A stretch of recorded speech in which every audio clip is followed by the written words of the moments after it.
Hello বন্ধুরা, আমি আবারও চলে এসেছি নতুন একটা রেসিপি নিয়ে। আজ আমি রান্না করব করলার একটা ইউনিক রেসিপি।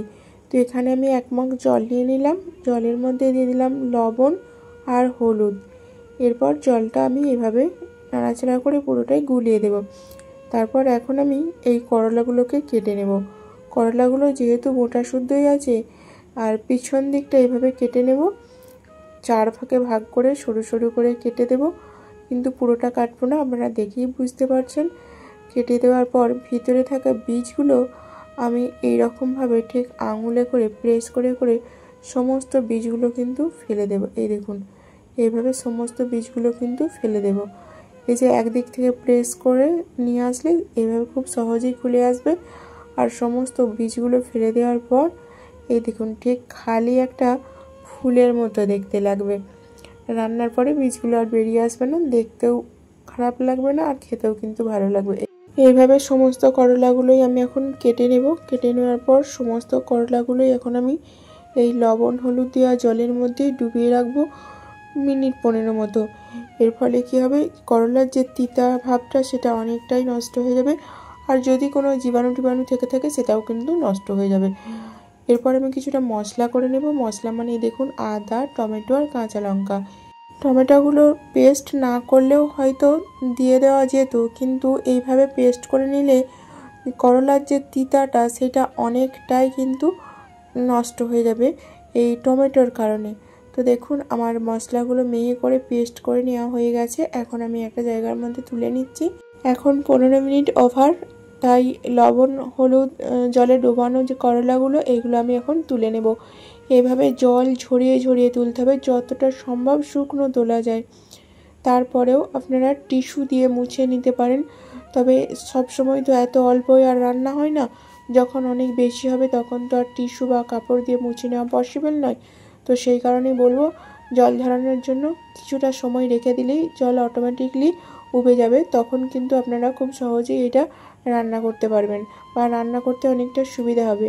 এখন আমি কড়াইতে দিয়ে দিলাম সাদা তেল, তারপরে দিয়ে দিলাম 2 বড় সাইজে পেঁয়াজের কুচি। তারপর অনবরত নাড়াচাড়া করতে হবে, তা না হলে পুড়ে যেতে পারে, আর পুড়ে গেলে তিতা হয়ে যাবে। তো দেখুন, অনবরত নাড়াচাড়া করতে করতে লাল হয়ে গেছে।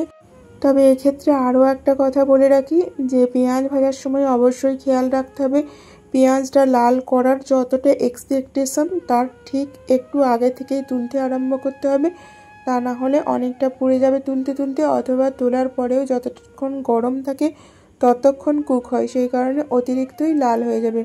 পেঁয়াজটা তুলে নেওয়ার পর ওই তেলের মধ্যে এখন দিয়ে দিলাম করলাগুলো। এখানে আমি লবণ হলুদ কিছুই দেব না, যেহেতু লবণ হলুদ জলের মধ্যেই 15 মিনিট ডোবানো ছিল, তাই অনেকটাই অ্যাবজর্ব করে গেছে, আর দেওয়ার প্রয়োজন নেই। তো এখন আমি এইরকমভাবে ঢাকা চাপা করতে করতে ভাজা করব। ঢাকা চাপা করে ভাজা করলে সুবিধা কি হয়, যেমন একদিকে ভাজা হয় তেমন বয়েলটাও একই সঙ্গে হয়ে যায়। আর যদি ঢাকা না দেওয়া হয়, শুধুমাত্র উপরটাই কিন্তু ভাজা হয়, ভেতরটা কিন্তু শক্তই থেকে যায়। তো সেই কারণে এইভাবে ঢাকা চাপা করতে করতে আমি এখন ভেজে নেব। দেখুন, করলাগুলো আমার অনেকটাই নরম হয়ে গেছে, আর সঙ্গে ভাজাও হয়ে গেছে। এখন আমি দিয়ে দিলাম অল্প পরিমাণে তেল, তারপরে এখন দিয়ে দিলাম গোটা জিরা, এরপর আমি দিয়ে দিলাম তেজপাতা। ফোড়ন থেকে হালকা একটু স্মেল বের হলেই এখন আমি দিয়ে দিলাম 4টে বড় সাইজের পেঁয়াজের কুচি। তারপর নাড়াচাড়া করতে করতে যখন অর্ধেক মতো ভাজা ভাজা হয়ে যাবে, পুরোপুরি লাল হবে না, ঠিক এই রকম অবস্থায় এর মধ্যে আমি এখন দিয়ে দেব কিছু মশলা, মানে ওই শিলপাটায় বেটে রাখা আদা, কাঁচা লঙ্কা আর টমেটোর পেস্ট। তারপর এখন আমি আরও কিছু গুঁড়ো মশলা অ্যাড করে দেব। দেখুন, গুঁড়ো মশলার মধ্যে আছে লঙ্কা, হলুদ, জিরা আর লবণ। এরপর আমি দিয়ে দিলাম অল্প একটু জল। তারপর আমি কিছুক্ষণ এখন কষাতে থাকবো। বেশ কিছুটা সময়ই লাগবে, কারণ মশলার পরিমাণ বেশ অনেকটা। দেখুন, কষাতে কষাতে ঠিক এই রকম গা ছাড়া হয়ে যাবে, মানে কড়াই থেকে ছেড়ে আসবে। ঠিক সেই সময় দিয়ে দিলাম অল্প পরিমাণে জল, যেহেতু অনেকটা ঝোল হবে না, মাখো মাখো হবে, তাই পরিমিত জলই আমি দিলাম। তারপর এই যে ভেজে রাখা করলাগুলো আমি এখন দিয়ে দিলাম। তারপর এটার মধ্যে এখন আগে থেকে ভেজে রাখা যে বেরেস্তাগুলো ওইগুলোও দিয়ে দিলাম।